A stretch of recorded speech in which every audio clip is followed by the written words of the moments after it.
Hey there, and I'm back with another video on updated build guide for 0.05. So since we're on Tyran week, we're going to start off with a Tyran build. For any dungeons where you feel like you're having a very difficult time with Tyran boss, you can opt to take out a point in Twin Moonfire and put it into Pulverize or from Galactic Guardian. Take a pick. Usually I like to take it out of Twin Moonfire so that you have a bit more boss damage. Just helps a bit more, and rage generation obviously. For everything else, this is, you have your standard double SI, you got double frenzied regen, and I'll talk about that in a bit. But you can choose to go bristling fur if you want for bosses like Persia. That will help with the lightning dome, so you'll pretty much guarantee an after the wildfire proc if you don't want to hold rage. So bristling fur is great with that. Aside from that, I mean, obviously again, bolster weeks, bristling fur is nice towards the end of pulls. Same for raging if you don't have as many suits. Alright, moving up, let's jump to the defensive Thorns build. So this one is the build that I usually play with in most keys. Has a very, very good damage. Has a lot of defensives to use. You have double SI. You have Rage of the Sleeper and improved Bark Skin, 30% damage reduction. If you think you do not need the second SI, you can easily take it out. Usually I'll take double SI on bosses, usually only on, like, I don't know. On Tyran weeks, I'll usually take it on, like, Persia. And you don't even need that if you're running with, like, an Evoker who has TD, say, for example. But it really just comes down to, what does your healer need that external to save other people or not?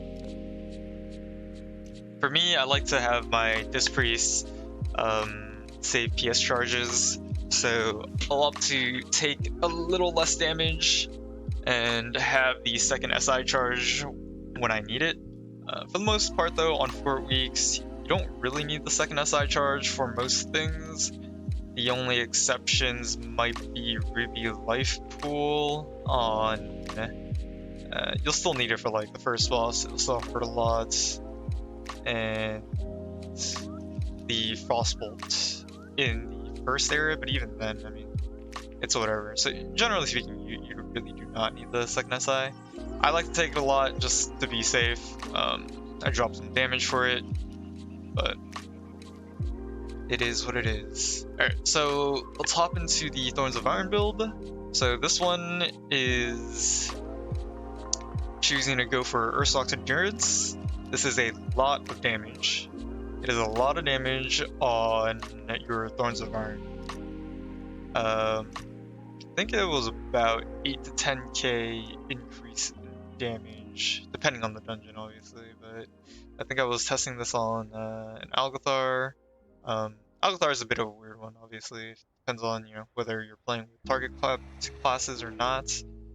If you're not playing with target cap classes, they will just melt the little lashers, and you'll have a smaller overall. So that one's a bit weird, but in other dungeons, it's easily a 5 to 8k increase in damage. And if you, again, feel like you need extra defensive, I have considered taking out Brambles and putting it into the second SI, so you can run with this. Should be absolutely fine. Good damage. You have all of your defensive, so this is a build that I would consider running on Tyran weeks. Alright. Going to the next build, so this one is still the Thorns of Iron build with the slight adjustment where I take out Rage of the Sleeper and I put it into Raze. This one I haven't ran with too much, but the times I have ran this build, it is definitely the highest damage build I've I've ran, and still having, survivability. The Rage of the Sleeper, it might be because of the way I'm using it, but it doesn't help me too much. Mainly because I've been using this inside of my Incarn for damage. Inside of Incarn, I know I've said this a million times, but you cannot die inside of Incarn.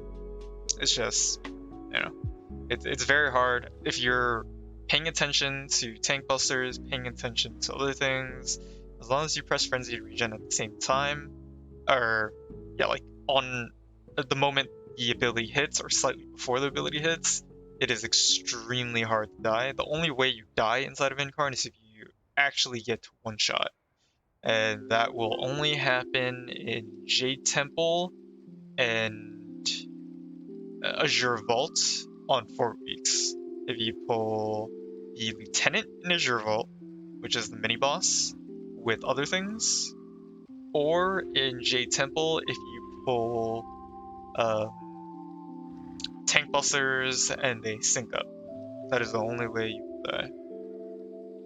So for those, I would maybe consider running Rage of the Sleeper, but I want to argue Raze might be actually better in Jade Temple, because you will have the extra 15% DR across the magic tank busters, and on top of that, you'll also have it for the Panda's Rising Sun kick.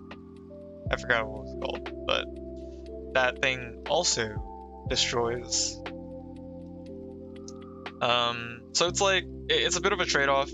You don't have the 25% DR that you would normally, like to have, but you do have the 15% DR, and I'm pretty sure with a 15% and a 30% bark skin, that should be sufficient on the very last pull, even on 4 weeks.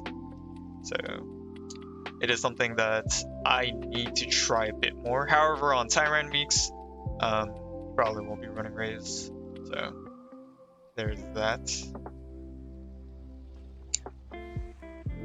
And then for most of these builds, again, you can, if you really need the extra defensive, pretty much any of these, you can swap out a Moonfire to Pulverize any of these builds.